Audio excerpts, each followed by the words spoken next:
السلام عليكم ورحمة الله وبركاته. الحمد لله وكفى والسلام على عباده الذين اصطفى عما بعد. فأعوذ بالله من الشيطان الرجيم. بسم الله الرحمن الرحيم. كل نفس ذائقة الموت. وقال النبي صلى الله عليه وسلم أكثر الذكر هذه من لذات الموت أو كما قال عليه الصلاة والسلام. প্রিয় সুধী, আজকে আমাদের আলোচনার বিষয় হলো মৃত্যুর স্মরণ। তো বেশি বেশি মৃত্যুর স্মরণ গুনাহ থেকে বেঁচে থাকার কারণ। প্রত্যেক প্রাণীকে মৃত্যুবরণ করতে হবে। এই পৃথিবীতে যারই একবার জন্ম হয়েছে তাকে অবশ্যই মৃত্যুবরণ করতে হবে। তো মানুষ, অন্যান্য জীবজন্তু, যত প্রাণী আছে সকলকেই কি একদিন না একদিন মৃত্যুবরণ করতে হবে। তো আমাদেরকে যেহেতু মৃত্যুবরণ করতে হবে, সেহেতু আমাদেরকে অবশ্যই আখিরাতের প্রস্তুতি নিতে হবে। তো আমরা বেশি বেশি মৃত্যুর কথা স্মরণ করব। আর বেশি বেশি মৃত্যুর কথা যদি স্মরণ করি তাহলে আমাদের অনেক ফায়দা রয়েছে, অনেক উপকার রয়েছে। তার মধ্যে এক নম্বরে হলো যে আমরা আখিরাতের প্রস্তুতি সহজে নিতে পারি।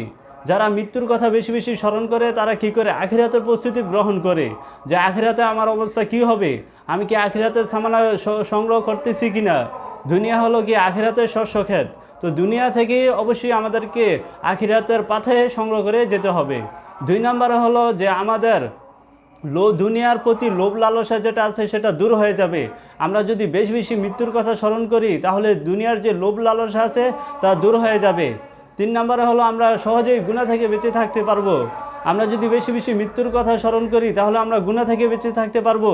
গুনার সময় যদি আমরা স্মরণ করি যে এই মুহূর্তে যদি আমার মৃত্যু হয়ে যায় তাহলে তো আমাকে জাহান্নামের আগুনে পুড়তে হবে, কেননা মৃত্যুর তো নির্দিষ্ট কোনো সময় নেই। চার নম্বরে হলো আমরা বেশি বেশি নেকামল করতে পারবো। যে কোনো সময় যে আমরা যে কোনো মুহূর্তে মৃত্যুবরণ করতে পারি, সেজন্য কি আমরা বেশি বেশি নেকামল করব এবং তার প্রতি আমরা উদ্বুদ্ধ হব। তো মৃত্যুর স্মরণেই আমাদেরকে সহজ করবে।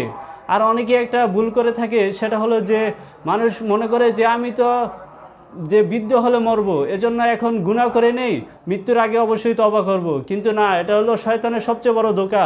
আপনি যে মৃত্যুর আগে তওবা করবেন এর নিশ্চয়তা নাই, এবং আপনার তওবা যে কবুল হবে সেটারও নিশ্চয়তা নাই। তো এর জন্য কি সবসময় আল্লাহ তাআলার নিকট ক্ষমা চাইতে হবে, সবসময় তওবা করতে হবে এবং মৃত্যুর কথা স্মরণ করতে হবে। 5 নম্বর হলো যে আমাদের অন্তরে বিনয় সৃষ্টি হবে। আমরা যদি বেশি বেশি মৃত্যুর কথা স্মরণ করি তাহলে আমাদের মন থেকে যে হিংসা, বিদ্বেষ, যত খারাপ গুণাবলী আছে সবগুলো দূরীভূত হয়ে যাবে এবং আমাদের হৃদয়ে কি বিনয় সৃষ্টি হবে। তো আমরা বেশি বেশি মৃত্যুর কথা স্মরণ করব। আর হাদিসে আছে যে রাসূল সাল্লাল্লাহু আলাইহি সাল্লাম বলেন যে হব্বুদ দুনিয়া রাসু কুল্লি খতিয়া, যে দুনিয়ার মহাব্বতই সমস্ত গুনাহের মূল। তো আমরা যদি বেশি বেশি মৃত্যুর কথা স্মরণ করি তাহলে কি এই দুনিয়ার যে মহাব্বত আছে, দুনিয়ার প্রতি যে লোভ লালসা আছে সেগুলো দূর হয়ে যাবে। তো আল্লাহ তাআলা যেন আমাদেরকে বেশি বেশি মৃত্যুর কথা স্মরণ করে আখিরাতের পাথে সংগ্রহ করার তৌফিক দান করুন। ওয়া আখিরি দাওয়ানা আলহামদুলিল্লাহি রাব্বিল আলামিন।